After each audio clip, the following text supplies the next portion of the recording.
नमस्कार, आप सभी का ज्ञान गंगा में बहुत बहुत स्वागत है। जैसा कि पिछले वीडियो में आप सब देख चुके हैं कि वर्ण विचार के बारे में पढ़ भी चुके हैं कि हिंदी वर्णमाला में वर्ण कितने होते हैं और वर्ण किसे कहते हैं।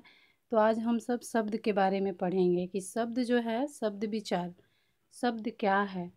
तो वर्णों के सार्थक समूह को हम क्या कहते हैं? शब्द कहते हैं। और वर्ण से ही शब्द बनते हैं। तो शब्द का निर्माण कैसे होता है और शब्द कितने तरह के होते हैं, जैसे स्कूल, ट्रेन, कॉलेज, नेत्र, नयन, ये सारे शब्द हैं क्योंकि ये वर्ण से जुड़कर बने हैं। तो इनकी उत्पत्ति कैसे होती है, ये शब्द कहाँ से आए हैं, इसके बारे में आज हम जानेंगे। तो चलिए आइए, आज हम शब्द की छोटी सी एक परिभाषा है, इसको देख लेते हैं। तो शब्द की परिभाषा, शब्द किसे कहते हैं? तो वर्णों के सार्थक समूह को शब्द कहते हैं। जैसे कमल है, नयन है, अमन इत्यादि ऐसे बहुत सारे शब्द हैं। नेत्र है, स्कूल है, ट्रेन है, कॉलेज है। तो ये सारे शब्द जो हैं ये कैसे बने हैं? वर्णों से जुड़ करके। अब जैसे कि मान लीजिए कलम ही है, तो कलम जो है तो ये क जोड़ ल, क ल म, तो क ल म क्या है? ये वर्ण है। तो वर्ण को जब हम जोड़े हैं तो एक सार्थक शब्द निकलता है कलम। उसी तरह से देखिए न, य, न, तो न, य, न ये वर्ण है। और वर्ण को जब हम जोड़े हैं तो ये नयन बन गया। तो शब्द की एक छोटी सी परिभाषा है कि वर्णों के सार्थक समूह को, यानी कि जो वर्ण है उसको जोड़ करके उसके सार्थक समूह को हम क्या कहते हैं? शब्द कहते हैं। वर्ण से ही शब्द बनते हैं। तो इसकी ये परिभाषा हो गई। इसके बाद हम आते हैं, जैसे शब्दों को बहुत तरह के शब्द होते हैं। जैसे स्कूल, ट्रेन, कॉलेज, ये सब हैं क्या शब्द? ये कहाँ से हैं? जैसे नेत्र है तो नेत्र, नयन भी है, आँख भी है। तो ये शब्द हैं क्या? इस कहाँ से उत्पन्न हुए हैं? तो शब्द विचार को जो है बहुत वर्गों में बांटा गया है, 4 वर्ग में बांटा गया है शब्द विचार को। इन सारे शब्दों को 4 वर्ग में बांटा गया है। और ये कहाँ से शब्द आए हैं इसके बारे में हम थोड़ी बहुत चर्चा करेंगे। चलिए आइए। तो शब्द विचार को 4 वर्ग में बांटा गया है, 4 आधार पर बांटा गया है। तो चारों आधार जो है कौन कौन से हैं, आइए हम देखते हैं। जैसे देखिए, पहला है उत्पत्ति के आधार पे। तो उत्पत्ति के आधार पे, उत्पत्ति का क्या अर्थ होता है? उत्पत्ति का अर्थ होता है विकसित होना, उत्पन्न होना। यानी कि किसी भी भाषा से शब्द जो है उत्पन्न हुए हैं। जैसे स्कूल, ट्रेन, कॉलेज, तो ये तो बाहर के शब्द हैं, तो ये उत्पन्न हुए हैं। और संस्कृत के शब्द जो हो गए हैं, देसी भाषा में बोलचाल में हो गए हैं, तो ये सब शब्द उत्पन्न हुए हैं, विकसित हुए हैं। तो उत्पत्ति के आधार पे शब्द 4 होते हैं: तत्सम, तद्भव, देशज और विदेशज। उसी तरह से रचना के आधार पे भी शब्द को बांटा गया है। यानी कि रचना यानी कि बनावट, शब्दों को बनाया गया है, रचना किया गया है। तो रचना के आधार पे जो है शब्द के 3 भेद होते हैं। तो ये सारे जो हैं, पहला जो उत्पत्ति के आधार पे, आज इसकी चर्चा मैं करूँगी। और रचना के आधार पे, प्रयोग के आधार पे, अर्थ के आधार पे इसकी मैं चर्चा दूसरी वीडियो में करूँगी। अब जैसे मान लीजिए रचना के आधार पे शब्द 3 हैं: रूढ़ शब्द, यौगिक शब्द और योगरूढ़ शब्द। उसी तरह से प्रयोग है, प्रयोग के आधार पे भी शब्द को बांटा गया है 2: विकारी शब्द और अविकारी शब्द। अर्थ के आधार पे भी शब्द को बांटा गया है: सार्थक शब्द और निरर्थक शब्द। तो इसके बारे में आपको मैं दूसरी वीडियो में जानकारी दूंगी, या इसके बारे में हम जानेंगे। अब हम जान लेते हैं जो पहला है क्या, उत्पत्ति के आधार पे। तो उत्पत्ति के आधार पे शब्द जो हैं इनको 4 भाग में बांटा गया है। पहला हो गया तत्सम शब्द, दूसरा तद्भव शब्द, तीसरा तत्सम, तद्भव, देशज, और चौथा आपका हो गया विदेशज शब्द। तो ये जो हैं चारों शब्द उत्पत्ति के आधार पे बांटा गया इसको। यानी कि ये उत्पन्न हुए हैं, कोई संस्कृत भाषा से उत्पन्न हुआ है, कोई हिंदी भाषा का लिया गया है, कोई देसी शब्द है, कोई विदेश से आया हुआ शब्द है। तो ये चारों भागों में इसको बांटा गया है। इसके बारे में थोड़ी बहुत हम चर्चा कर लेंगे कि तत्सम शब्द है क्या। तो आइए जानते हैं। तत्सम शब्द जो है, तो तत्सम का अर्थ होता है क्या, समान। तत्सम का अर्थ होता है समान, यानी कि ज्यों के त्यों। तो तत्सम शब्द वे हैं जो संस्कृत भाषा से बिना किसी परिवर्तन के हिंदी में प्रयुक्त होता है। यानी कि ये शब्द जो हैं संस्कृत भाषा के हैं और जैसे ये संस्कृत में लिखे जाते हैं वैसे ही इनका हिंदी में भी प्रयोग होता है। इनमें कोई बदलाव नहीं है। उसे हम क्या कहते हैं? तत्सम शब्द कहते हैं। तो जो सब संस्कृत भाषा से बिना किसी बदलाव के, बिना किसी परिवर्तन के हिंदी में प्रयोग किए जाते हैं उन्हें हम क्या कहते हैं? तत्सम शब्द कहते हैं। जैसे देखिए, आम्र, कृषक, अग्नि, अन्न, दधि, गृह, सर्प, मुक्ता, ऐसे बहुत सारे शब्द हैं। तो ये जो शब्द हैं संस्कृत में भी ऐसे ही लिखे जाते हैं और इनका हिंदी में भी प्रयोग होता है। तो जब हिंदी में ये सारे शब्द लिखे जाते हैं इस तरह से, तो ये कौन से शब्द हो जाएंगे? तत्सम शब्द हो जाएंगे, क्योंकि ये संस्कृत भाषा से बिना किसी परिवर्तन के ही हिंदी में प्रयोग किए जाते हैं। तो इन्हें हम तत्सम कहते हैं। अब हम आते हैं तद्भव शब्द। मान लीजिए ये तत्सम है, तो तत्सम का हम तद्भव लिखेंगे ना। ये तो संस्कृत के शब्द हैं, लेकिन संस्कृत के शब्दों को हम हिंदी में क्या कहते हैं? तो तद्भव के बारे में अब हम जानेंगे। देखिए, तद्भव शब्द। तो तद्भव शब्द, तद्भव का अर्थ क्या होता है? विकसित होना, उत्पन्न होना। तो ये जो शब्द हैं संस्कृत और प्राकृत से बदलकर हिंदी में आए हैं, अर्थात संस्कृत के बदले हुए हिंदी रूप। ये संस्कृत भाषा के जो हिंदी में बदल करके आए हैं उन्हें तद्भव हम कहते हैं।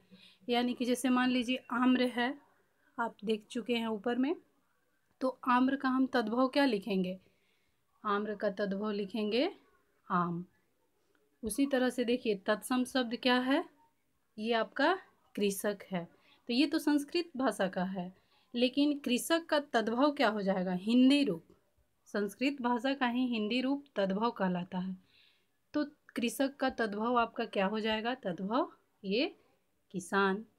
उसी तरह से ये तद्भव जो है शब्द हुआ किसान, क्योंकि ये हिंदी रूप है, संस्कृत का हिंदी में बदल गया है, इसका कृषक का किसान हो गया है।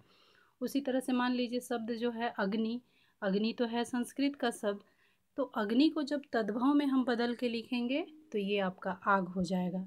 उसी तरह से ये अन्न है, अन्न, तो अन्न तो संस्कृत भाषा के शब्द हैं, तो तत्सम है।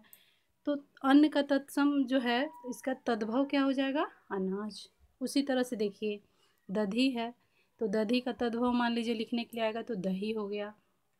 गृह है, तो गृह को हम हिंदी में ही लिखते हैं और संस्कृत में भी गृह लिखते हैं, लेकिन यदि हम गृह को तद्भव में बदलेंगे तो क्या कहेंगे? घर।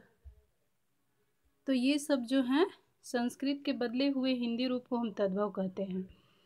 जैसे मान लीजिए ये सांप है, तो सांप तो ये आपका हो गया तद्भव शब्द, तो सांप का हम तत्सम क्या लिखेंगे? सर्प लिखेंगे। उसी तरह से मोती है, तो मोती जो है आपका तद्भव है, लेकिन मोती को यदि हम तत्सम लिखेंगे तो क्या लिखेंगे? मुक्ता लिखेंगे। तो ये तद्भव शब्द के बारे में हम जान लीजिए।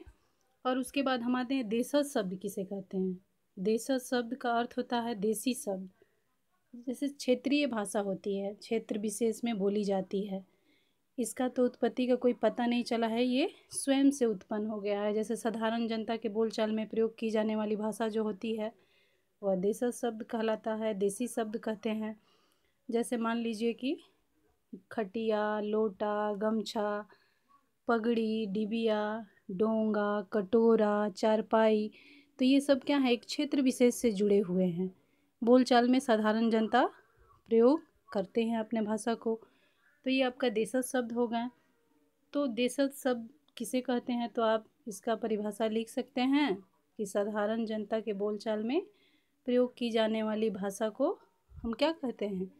देसी शब्द या देशज शब्द कहते हैं।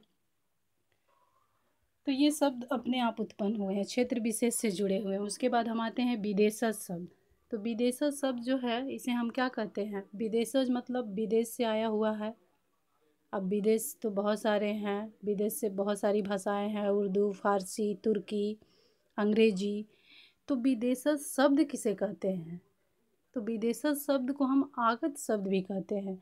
मान लीजिए कहीं कहीं रहता है कि विदेशज शब्द किसे कहते हैं और आगत शब्द किसे कहते हैं। तो विदेशज और आगत शब्द दोनों एक ही शब्द हैं। तो विदेशज शब्द उसे कहते हैं, विदेशी भाषाओं से हिंदी भाषा में आए शब्दों को हम क्या कहते हैं? विदेशज शब्द कहते हैं। जैसे अंग्रेजी से कुछ कुछ भाषाएं हैं, स्कूल, ट्रेन, कॉलेज, तो ये सब क्या हैं? विदेशज हैं। उसी तरह से कोई कोई शब्द जो हैं ऐसे आए हैं जो हमारे हिंदी में बोले जाते हैं उर्दू भाषा से भी, जैसे साफ, फरियाद, कागज़, तो ये सब क्या है, उर्दू फारसी भाषा के हैं, तो ये भी आगत शब्द हैं या विदेशज शब्द हैं। तो विदेशी भाषा से आने पर इन्हें आगत शब्द भी कहा जाता है। आगत का अर्थ होता है आया हुआ, तो ये बाहर से शब्द आया है दूसरी भाषा से, तो इन्हें आगत शब्द भी कहते हैं। और इसमें फ़ारसी, तुर्की, अंग्रेजी आदि देश के शब्द हैं, जैसे फरियाद, अफसोस, ball, station, doctor, college, school, तो ये सब क्या है, विदेशी हैं। तो ऐसे शब्द जब आप कहीं भी देखें, जैसे स्कूल, ट्रेन, कॉलेज, फरियाद, साफ, अंग्रेज, तो ये सब कौन से शब्द में आ जाएंगे, विदेशज शब्द में। और खटिया, लोटा, गमछा, पगड़ी, ये सब किस में आ जाएंगे, देशज शब्द में। तो देशज शब्द जो हैं साधारण जनता के बोलचाल में प्रयोग किए जाते हैं। और तद्भव शब्द हम उसे कहते हैं जो संस्कृत से बदलकर हिंदी रूप, संस्कृत के बदले हुए हिंदी रूप को, उन्हें हम क्या कहते हैं, तद्भव शब्द कहते हैं। आम, किसान, आग, और इन्हीं का यदि तत्सम लिखना हो तो हम लिख देंगे आम्र, कृषक, अग्नि, अन्न, दधि और गृह, घर का। तो तत्सम शब्द हो गया अंग्रेजी भाषा का शब्द, और तद्भव शब्द हो गया, सॉरी अंग्रेजी भाषा का शब्द नहीं, तत्सम शब्द हो गया आपका संस्कृत भाषा का शब्द, यानी कि जो संस्कृत भाषा के ज्यों के त्यों हम लिख देते हैं तत्सम हो जाते हैं। और तद्भव शब्द वे हो गए जो संस्कृत के बदले हुए हिंदी रूप को हम तद्भव कहते हैं। और देसी या देशज शब्द उसे कहते हैं जो साधारण जनता के बोलचाल में प्रयोग की जाती है। और आगत या विदेशज शब्द उसे कहते हैं जो विदेश से आया हुआ है। तो ये चारों शब्द जो हैं उत्पत्ति के आधार पे हैं। इसको आप सब याद कर लीजिएगा, इसको कॉपी में नोट डाउन कर लीजिएगा। और आगे मैं चर्चा करूँगी रचना के आधार पे या बनावट के आधार पे शब्द के बारे में। तब तक के लिए आप सबका बहुत बहुत धन्यवाद।